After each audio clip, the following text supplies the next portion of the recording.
नमस्कार दोस्तों, अर्चना भजन भक्ति में आप सबका हार्दिक स्वागत है। गीता में लिखा है कि अगर कोई आपको अच्छा लगता है तो अच्छा वो नहीं, अच्छे आप हैं, क्योंकि उसमें अच्छाई देखने वाली नज़र आपके पास है। अगर कोई अकेला है तो इसका मतलब यह नहीं कि उसे कोई पसंद नहीं करता, बल्कि वह अकेला इसलिए है क्योंकि वह दुनिया की औकात जानता है। जो इंसान बुरे समय में भी मेहनत करता रहता है, उसका बुरा समय भी अच्छे समय में बदल जाता है। ईश्वर की शरण में निस्वार्थ भाव से जाएं, क्योंकि आपको क्या चाहिए ये उन्हें पता है। जिस इंसान को सच बोलने की आदत होती है, लोग उसे सबसे ज़्यादा गलत समझते हैं। भरोसा यदि श्री कृष्ण पर हो तो वह सिर्फ कृपा ही नहीं करते, सारथी भी बन जाते हैं। मीठा झूठ बोलने से अच्छा है कि कड़वा सच बोला जाए। इससे आपको शत्रु जरूर मिलेंगे, लेकिन झूठे मित्र नहीं। बुरे कर्म करने नहीं पड़ते, हो जाते हैं, और अच्छे कर्म होते नहीं, करने पड़ते हैं। लोग नज़रअंदाज तभी करते हैं जब उन्हें कोई बेहतर मिल जाता है या फिर स्वयं किसी बेहतर व्यक्ति की तलाश में होते हैं।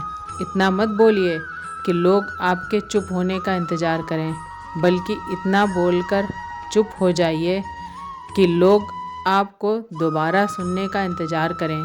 खूबियाँ देखकर तो कितने ही प्यार जताएंगे।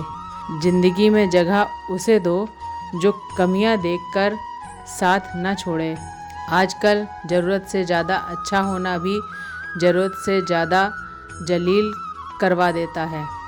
कभी उसको नज़रअंदाज ना करो जो तुम्हारी बहुत परवाह करता है, वरना किसी दिन आपको एहसास होगा कि पत्थर जमा करते हुए आपने एक हीरा गंवा दिया। जिंदगी का रास्ता बना बनाया नहीं मिलता, स्वयं को बनाना पड़ता है, और जिसने जैसा रास्ता बनाया है उसको वैसा ही मंजिल मिलती है। कभी कभी हम किसी चीज़ के लिए इतना परेशान हो जाते हैं कि हम ये भूल जाते हैं कि हमारे पास पहले से कितना कुछ है। जो मिला है उसकी कद्र करना सीखो, और जो नहीं मिला उसके पीछे भागना छोड़ो। अगर तुम्हें लगता है जीवन ने तुम्हारे साथ अन्याय किया है तो थोड़ा धैर्य रखो। कुछ समय बाद जब तुम पीछे मुड़कर देखोगे तो तुम्हें समझ आएगा कि हर चीज़ अपने सही वक्त पर सही तरीके से हुई थी। कई बार जीवन तुम्हें किसी बड़े नुकसान से बचाने के लिए वह चीज़ नहीं देता जिसकी तुमने इच्छा की थी। इसलिए अगर कुछ छूट गया है तो दुखी मत होना, बल्कि यह सोचो कि शायद यह तुम्हारे भले के लिए हुआ है। कुछ चीज़ें तुम्हारे जीवन में केवल सिखाने आती हैं, ठहरने नहीं। उन्हें जाने दो, क्योंकि जब तुम पुराना पकड़कर बैठ जाते हो तो नया आने का स्थान नहीं रह पाता। गीता में श्री कृष्ण कहते हैं, जो गया वह गया अच्छा था, जो आ रहा है वह और अच्छा है होगा। इस विश्वास के साथ जियो और जीवन में कुछ भी खोने का भय नहीं रहेगा। जब तक तुम्हारे भीतर क्यों मैं पाए का प्रश्न रहेगा, तब तक शांति संभव नहीं है। जीवन कभी किसी को बिना कारण नहीं परखता। हर परिस्थिति, हर चोट, हर असफलता तुम्हारे भीतर के किसी छिपे हुए बल को जगाने के लिए होती है। जब तुम यह स्वीकार कर लेते हो कि सब कुछ किसी कारण से हो रहा है, तब दुख भी तुम्हारे लिए मार्गदर्शक बन जाता है। यही वह दृष्टि है जो साधारण इंसान को असाधारण बनाती। जो व्यक्ति अपने कर्मों में आनंद खोज लेता है वह कभी थकता नहीं। अगर तुम्हें अपने कार्य में प्रेम नहीं है तो सफलता भी बोझ बन जाएगी। इसलिए वह करो जो तुम्हें भीतर से जीवित रखता है। गीता हमें यह सिखाती है, कर्मयोगी वह है जो कर्म में ही ध्यान देखता है। अपने काम को पूजा बना दो तो हर दिन एक साधना बन जाएगा। जब तुम अपने कर्म से प्रेम करोगे तब परिणाम स्वयं तुम्हारे चरणों में झुक जाएगा। श्री कृष्ण कहते हैं, सबसे बड़ी जीत किसी और पर नहीं, अपने मन पर होती है। यदि तुम क्रोध पर, लालच पर और ईर्ष्या पर विजय पा सकते हो तो तुम संसार के किसी भी युद्ध को जीत सकते हो। आत्म विजय सबसे महान विजय है, क्योंकि उसी से संपूर्ण स्वतंत्रता छिपी है। जब तुम अपने भीतर के अंधकार को पहचान लेते हो, तब तुम्हारा प्रकाश किसी भी बाहरी दिए से अधिक उज्जवल हो जाता है। यही है गीता का सार। अपना युद्ध स्वयं लड़ो, क्योंकि जीत तुम्हारे भीतर ही छिपी है। जीवन का असली मूल्य तब समझ में आता है जब आप यह महसूस करते हैं कि हर परिस्थिति आपके लिए एक अवसर लेकर आई है। जो व्यक्ति इसे अवसर के रूप में देखता है, वही असली विजेता है। असफलता केवल तभी असफल होती है जब आप उससे सीखने से इनकार कर देते हैं। गीता कहती है कि कर्म का फल हमेशा हमारे लिए नियंत्रण में नहीं होता, पर प्रयास और समर्पण हमेशा हमारे हाथ में होता है। इसलिए हर चुनौती में अपनी क्षमता तलाशिए, हर कठिनाई में अपने भीतर के साहस को पहचानिए।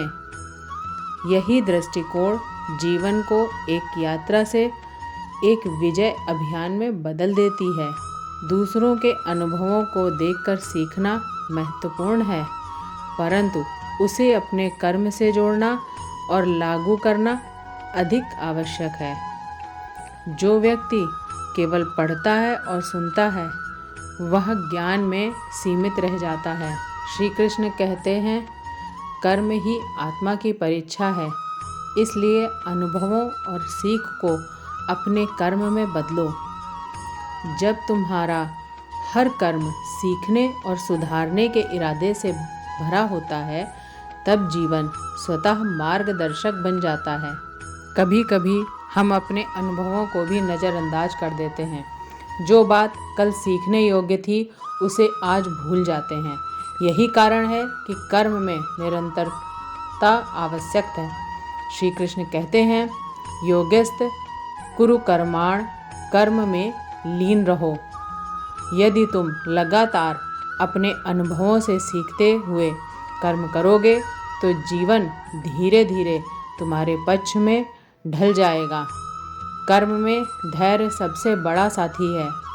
जो व्यक्ति तुरंत परिणाम की चाह में कर्म करता है, वह अक्सर असफल होता है। अनुभव यही सिखाता है कि समय आने दो, प्रयास को जारी रखो। जो पौधा जल्दी फल नहीं देता, वह केवल मिट्टी और पानी में अपनी जड़ें मजबूत कर रहा है। उसी तरह तुम्हारे प्रयास भी समय के साथ पूर्ण रूप से फल देंगे। कर्म का मूल केवल भौतिक फल में नहीं, बल्कि आंतरिक संतोष और आत्मज्ञान में भी है। जो व्यक्ति केवल मान, सम्मान और सफलता के लिए कर्म करता है, वह समय आने पर निराश होता है। लेकिन जो व्यक्ति अपने कर्म में सुधार, सीख और अनुभव जोड़ता है, वह हर क्षण में जीत पाता है। यही वह ज्ञान है जो अनुभव से आता है। याद रखो कि कर्म वही सबसे बड़ा शिक्षक है। जो व्यक्ति अपने कर्म के साथ सतत सीखता है, दूसरों के अनुभवों से प्रेरणा लेता है, वही अपने जीवन में स्थिरता, शक्ति और सच्ची सफलता पाता है। इसलिए हर दिन अपने कर्म, अपने अनुभव और दूसरों के अनुभव को जोड़कर जीवन को महान बनाओ।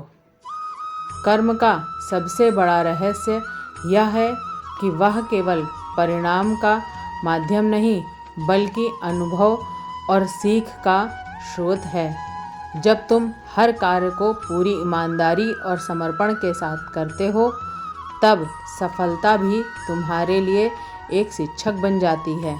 जो व्यक्ति केवल दूसरों की सफलता देखकर प्रेरित होता है, वह अक्सर भ्रमित हो जाता है।